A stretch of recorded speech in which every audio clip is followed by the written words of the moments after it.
Member शरीफ पे तशरीफ़ फरमा बावकार वजीशान उलमाए कराम मुअज़्ज़ज़ सामीईन अस्सलामु अलैकुम व रहमतुल्लाहि व बरकातुहू। नहमदुहु व नुसल्ली व नुसल्लिमु अला रसूलिहिल करीम अम्मा बाद फ़अऊज़ु बिल्लाहि मिनश शैतानिर रजीम बिस्मिल्लाहिर रहमानिर रहीम। या अय्युहल्लज़ीना आमनू अतीउल्लाह व अतीउर रसूल व उलिल अम्रि मिनकुम। आमन्तु बिल्लाहि सदक़ल्लाहुल मौलाना अज़ीम व सदक़ रसूलुहुन नबियुल अमीनुल करीम व नहनु अला ज़ालिका लमिनश शाहिदीन व शाकिरीन वल्हम्दुलिल्लाहि रब्बिल आलमीन। सुभानअल्लाह।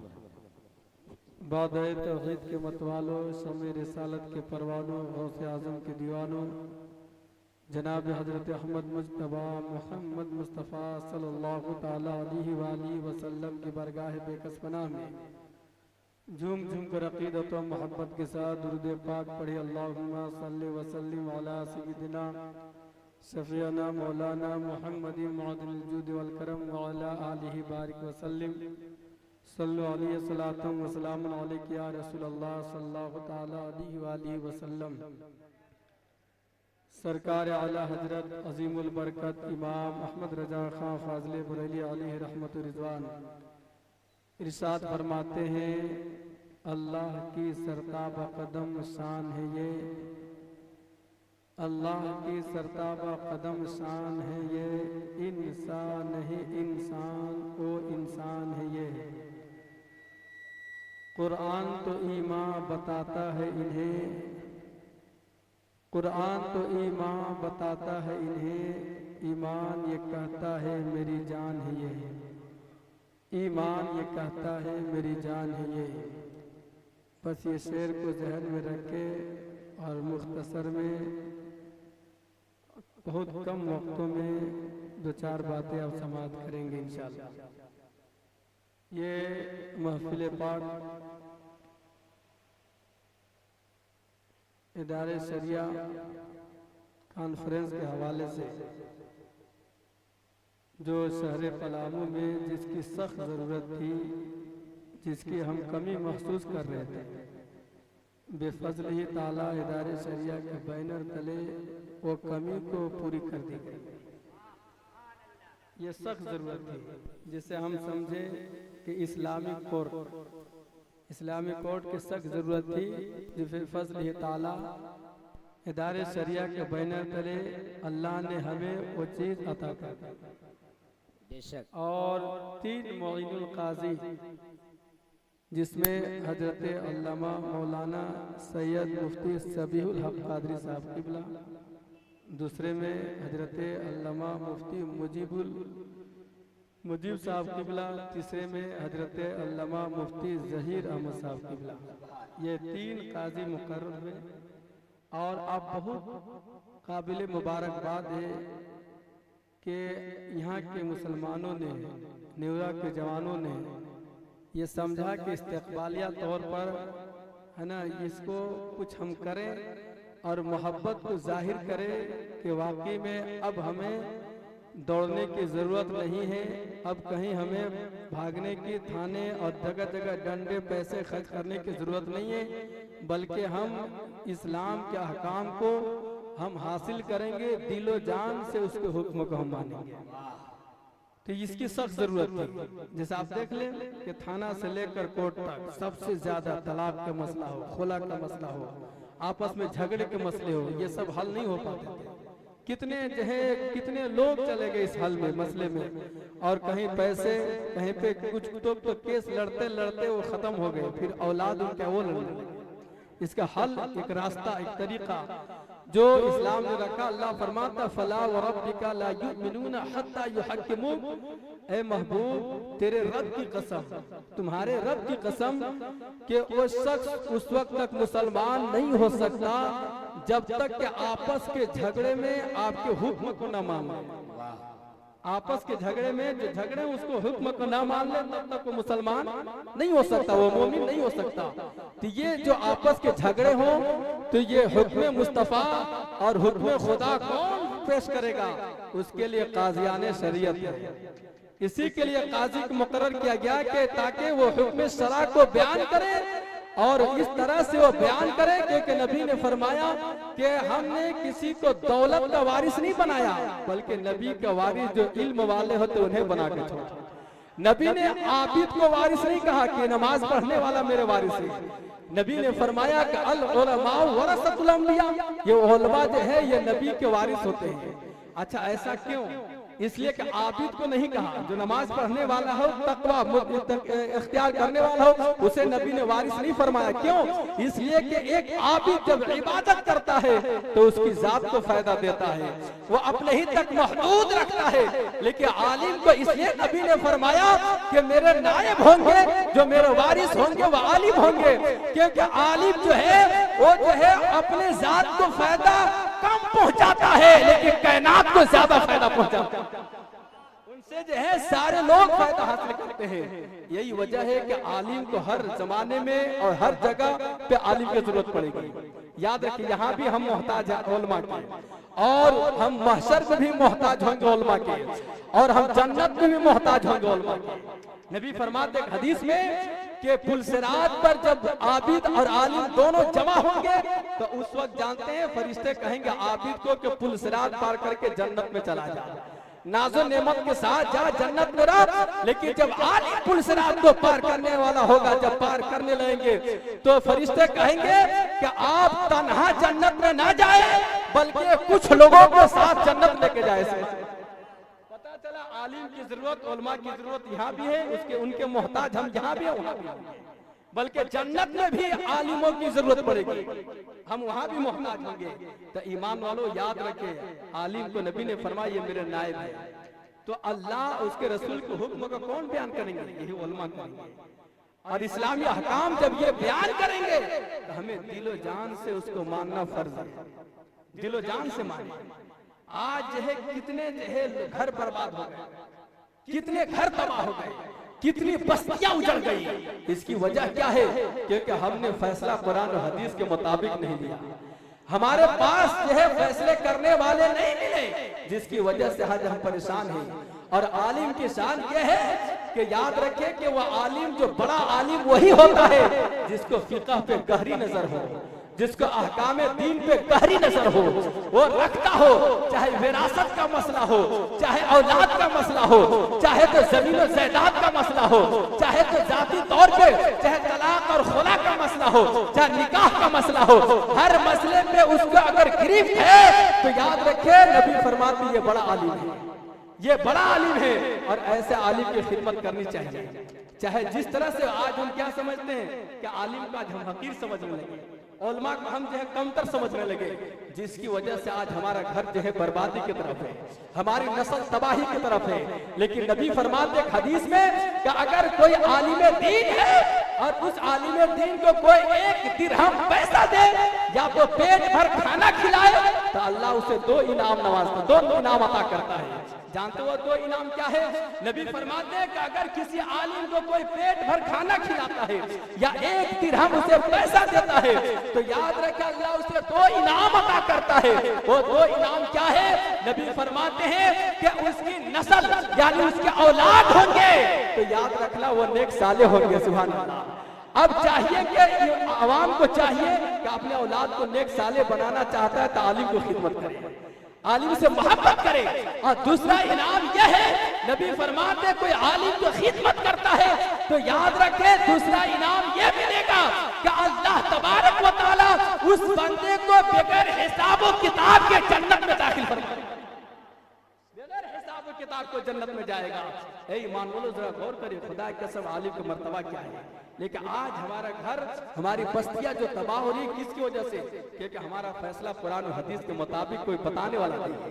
आज हमारे समाज में लोग जानते हैं जब फैसले करते हैं तो पहले वो क्या करते हैं, कुछ जुर्म अगर उसका जाहिर हो जाए या जुर्म को कबूल कर लेता है तो उसे फैसले भी देते हैं, उसकी सजा में उसके पैसे में दंड भी लगाते हैं, जो कि शरीयत में सख्ती से मना है। आप दंड नहीं ले सकते हैं, आप नहीं ले सकते हैं, ये सख्ती से शरीयत में मना है।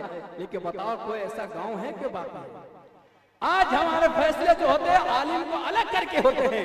खुदा की कसम, जिस दिन हमारे फैसले उलमा और काज़ियाने शरीयत के जरिए होने लगेंगे तो जानते हमारे घर भी आबाद होंगे, हमारी नस्ल भी आबाद।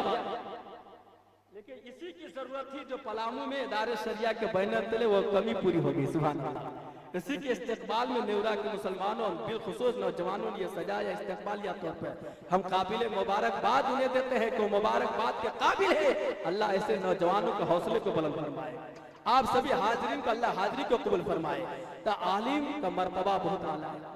समझ रहे? एक चीज और बताऊं, नबी फरमाते हैं इन्नमा बुइस्तु मुअल्लिमन सुम्मा जलसा फीहिम। नबी ने फरमाया कि अल्लाह ने मुझे मुअल्लिम बनाकर भेजा, यानी मुअल्लिम बनाकर मबूस किया। ये नहीं कहा कि आबिद बना। हुजूर की जो मकसद असली और असली जो जिंदगी थी हुजूर की, वो क्या है? वो तालीम। क्या वो तालीम थी। इसलिए नबी ने फरमाया कि अल्लाह ने मुझे मुअल्लिम बनाकर भेजा। ये नहीं कहा कि आबिद बनाकर भेजा, ये नहीं फरमाया कि जाहिद बनाकर भेजा। और नबी फरमाते हैं कि याद रखिए, जब मस्जिद में मेरे नबी एक मस्जिद नबी में तशरीफ ले जाते हैं तो जानते हैं नबी ने देखा कि दो शख्स, दो मजलिसें सजी हैं। एक मजलिस में लोग सुभान अल्लाह तस्बीह पढ़ रहे थे, एक में जो है लोग क्या है इल्म सीख रहे थे, इल्म सिखा रहे थे। तो जानते हैं इसी मजलिसों में क्या कहा? जो नबी गए तो दोनों मजलिस वाले के बारे में फरमाया दोनों भलाई पर है। क्या फरमाया? दोनों भलाई पर है। लेकिन नबी ने फरमाया कि जो तस्बीह पढ़ रहे हैं कोई जरूरी नहीं कि इनका कबूल हो ही जाएगा, यह अल्लाह के ऊपर है, अल्लाह चाहे तो कबूल करे। लेकिन ये इल्म जो सिखा रहे हैं, सीखा जा रहा है, जहाँ पे नबी दोनों मजलिस के बीच में आते हैं और नबी ने जो है क्या किया? जिक्र वाले मजलिस को छोड़ दिया और जमाने को बता दिया, ऐ लोगों, जहाँ पे जिक्र अज़कार होते हो और एक तरफ अगर इल्म सीखा जा रहा है, इल्म बताया जा रहा है, कुरान और हदीस की बातें हो रहे हैं, तो वह जिक्र वाले महफिल को छोड़ दो, इल्म वाले मजलिस में बैठ जाओ, क्योंकि जिक्र वाले महफिल से इल्म वाला महफिल अफजल, जिक्र वाले महफिल से इल्म वाला मजलिस अफजल हुआ करता है। आप याद रखें, इमाम शाफी अली रहमा फरमाते हैं कि नफल पढ़ने से बेहतर है कि इल्म सीखना, नफल पढ़ने से बेहतर है कि इल्म सीखा जाए। तो नबी ने ये बता दिया इन्नमा बुइस्तु मुअल्लिमन सुम्मा जलसा फीहिम। नबी ने बता दिया मस्जिद नबी में महफिल इल्म सीखने वाले महफिल में बैठकर, और फरमा दिया कि मुझे खुदा ने मुअल्लिम बनाकर भेजा है और सुम्मा जलसा फीहिम, मैं जिक्र वाले महफिल को छोड़ता हूँ, इल्म वाले बैठे महफिल को तरजीह देता हूं। इल्म सीखा करिए, इल्म बहुत बड़ी शय है। और एक और हदीस पेश कर दो। जानते हैं नबी फरमाते हैं एक हदीस में कि एक शख्स से महवे गुफ्तगू है मुस्तफा, और महवे गुफ्तगू है, बातें कर रहे हैं। हजरत जिब्राइल आया कि या रसूल अल्लाह, जिससे आप बात कर रहे हैं ये मरने वाला है, अभी वक्त ही फौरन ही मरने वाला है। नबी ने जाहिर फरमा दिया, फरमाया कि शख्स तू मरने वाला है, शख्स तू मरने वाला है। जानते वो शख्स कहता है या रसूल अल्लाह, अब जैसे किसी को अगर मौत कह दिया जाए कि मौत आने वाली है तो घबराएगा, वो असर का वक्त था। नबी ने फरमाया तो वो शख्स जो है कहा या रसूल अल्लाह कोई ऐसा काम बताए जिससे मैं मशगूल हो जाऊं, मसरूफ हो जाऊं। तो जानते उस वक्त नबी ने ये नहीं कहा कि जाओ सजदे में चले जाओ, नबी ने ये नहीं फरमाया कि जाओ अल्लाह अल्लाह तस्बीह करने में लग जाओ, नबी ने ये नहीं फरमाया कि जाओ सदका तो खैरात करने में लग जाओ, बल्कि नबी ने फरमाया कि ऐ शख्स मरने से पहले जा इश्तिग़ल बित्तअल्लुम, ऐ शख्स जा तू इल्म सीखने में मसरूफ हो जा, ऐ शख्स जा तू इल्म सीखने में मसरूफ हो जा। मरने से पहले नबी फरमाया कि इल्म सीखो। सुभान अल्लाह। बताओ इल्म की क्या अहमियत है जिसे हमने छोड़ बैठा, हम इसे इतना तर्क कर बैठे हैं। अल्लाहू अकबर। ईमान वालों असली यानी दुनियावी इल्म भी हासिल करे, लेकिन उससे पहले दीन का इल्म जरूर हासिल करे। अच्छा आ जाइए, हम समाज में क्या है कि लोग समझते हैं कि आलिम बनते हैं तो इनके पास जो पैसे नहीं मिलते 5 से 7 हजार। इसे एक चीज आपको मैं बताऊं कि एक आयत है कुरान में, कुरान के तरफ में बता रही इसको कि एक आयत करीमा उतरी कि नबी के पास लोग जा रहे थे। उस आयत करीमा या अय्युहल्लज़ीना आमनू इज़ा नाजयतुमुर रसूला फक़द्दिमू बैना यदै नजवाकुम सदक़ा, कि हुजूर के पास रईस लोग मिलने जाते थे, अमीर लोग। तो अल्लाह ने फरमाया कि जब जाओ ना तो हुजूर के पास जो साफ सुथरी बातें करो और कुछ सदका दे दिया करो, सदका पेश करो। जैसी ये आयत करीमा नाजिल हुई, जो जाओ हुजूर के पास, तो हुजूर के पास लोग क्यों जाते थे? हुजूर के पास इल्म सीखने जाते थे, पूछने जाते थे। हजरत अली आए और इस हुक्म को सुनकर हजरत अली ने 1 दिनार हुजूर के बरगाह में पेश किया। कितना? 1 दिनार पेश किया और पेश करके नबी से 10 मसले सीखे। कितने मसले सीखे? 10 मसले सीखे। आज अगर कोई मुफ्ती हो, दारुल इफ्ता में बैठने वाला, दारुल कज़ा में फैसले सुनाने वाला, जब उनके पास हम जाते हैं तो कहते कि दिन को बेच रहा है। वो कहता मसले बताने वाला का कह दे कि कुछ पैसे दे दे, जिसकी सख्त जरूरत है तो लोग ये कह के आते हैं कि शरीयत बेच रहा है। यही ईमान वालों गौर करो, ऐसा नहीं है, बल्कि दीन के मसले सीखने के लिए जो शेर खुदा मौला अली है, 10 मसला नबी से सीखा, 1 दिनार उन्होंने पैसे। ये ऐसा नहीं कि देना ना जायज है, कौन कहता है? इसको हदिया है, नजराने कैसे नहीं दे सकते? बताओ किस तरह से?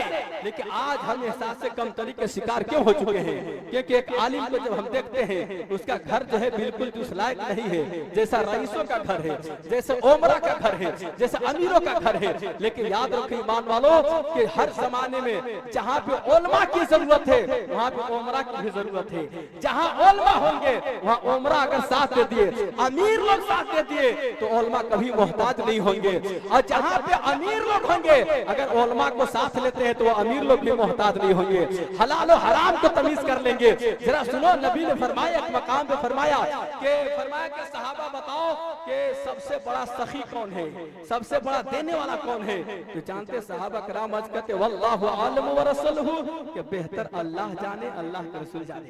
नबी फरमाते सुनो, सबसे बड़ा सखी अल्लाह है। सबसे बड़ा सखी, अरे सखी के माने समझ रहे, देने वाला। सबसे बड़ा सखी कौन है? अल्लाह है। और फिर फरमाया नबी ने, बताओ अल्लाह के बाद कौन है? तो जानते हैं लोगों ने कहा कि या रसूलल्लाह नहीं जानता, अल्लाह के बाद कौन है? नबी फरमाते अना मोहम्मद, मैं मोहम्मद हूं। नबी फरमाते मैं मोहम्मद हूं, अल्लाह के बाद सखी। उसके बाद नबी फरमाते बताओ फिर उसके बाद कौन सबसे बड़ा सखी है? तो नबी ने फरमाया, तो सहाबा कहते वल्लाहु आलम व रसूलुहु, बेहतर अल्लाह उसके रसूल जानते हैं, इसलिए मुझे मालूम नहीं कि आपके बाद कौन सखी है। अब सुनो नबी का जुमला। आज हम समझते हैं कि 1000, 2000, 5000, 10, 20 हजार देने वाला समझता है कि हम बहुत बड़ा सखी है, लेकिन खुदा की कसम आलिम को हकीर समझने लगता है, ये कुछ नहीं दे पाता। लेकिन सुने नबी फरमाते हैं कि सबसे बड़ा सखी अल्लाह है, अल्लाह के बाद मैं मोहम्मद हूँ। और तीसरे में नबी ने फरमाया वो अल्लमा इल्मन फनशरा, जो इल्म सीखता है और सिखाता है, मोहम्मद के बाद सबसे बड़ा वही सखी है। ऐसे अजीम दौलत देता है कि याद रखे हजरत हुज्जतुल इस्लाम इमाम मोहम्मद गजाली अलैहि रहमत फरमाते हैं, जिसके रावी जो फरमाते हैं कि यहया इब्ने मुआज रजी अल्लाह ताला, उन्होंने पूछा क्या? तो उन्होंने कहा कि उलमा का मकाम ज्यादा है या बाप का मकाम, बाप माँ का मकाम ज्यादा है? तो जानते उन्होंने फरमाया कि उलमा का मकाम और हक इंसानों पर ज्यादा है माँ बाप, माँ बाप से ज्यादा है। कहा कि माँ बाप से ज्यादा कैसे होगा?